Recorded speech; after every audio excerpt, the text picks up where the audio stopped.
Well, Geologix started off 5 years ago. It was a shell that was basically brought onto the venture exchange, and its ideology was to find big deposits that would replace reserves for the majors.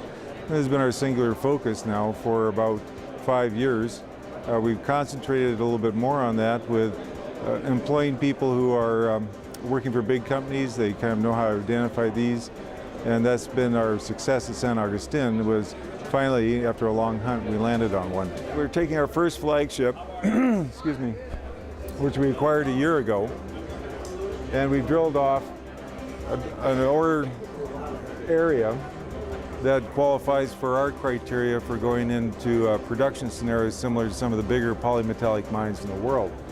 That resource will be coming out in May of this year, and at the same time we've already started drilling off the expansion of that, which if you review our news releases, you'll see that expansion drilling is quite successful as this deposit is getting bigger and bigger and bigger as we go along. 65% of our annual budget will go into San Agustin, but at the same time we're developing and drilling other projects in Peru, Nevada, and also in Mexico. We want to stay north-south. Everybody in the company speaks Spanish or has lived in Latin America at some point in their life for anywhere from 3 to 10 years.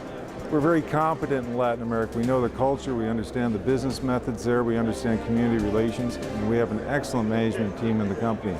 We have about 10 engineers and professional geologists in the company, which is a very high ratio for a small junior like ourselves. Secondly, for the investor, I think the tipping point for the company is this resource calculation that's coming out at the end of the month. That gives the investor a value base in which he can look at what we have in mineral inventory. You can compare that to our stock price and our share distribution that we have right now. Secondly, for the investors, our team is also looking for the #2 flagship.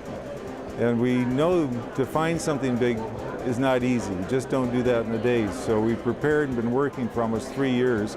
And we're starting to see with our alliance with Newmont in Peru that fruit is starting to grow on the tree. We've staked over 32,500 hectares in Peru with that alliance.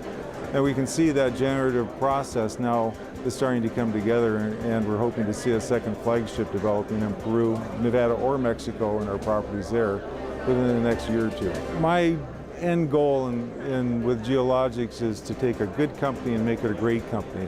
And to do that, you need to build a solid asset base first, and then get a second asset base, and then you become good, great, and greater. So that's our philosophy. We're willing to do it for the next 10 years if we have to. We're not looking for a short-term return on this. We're here to stay.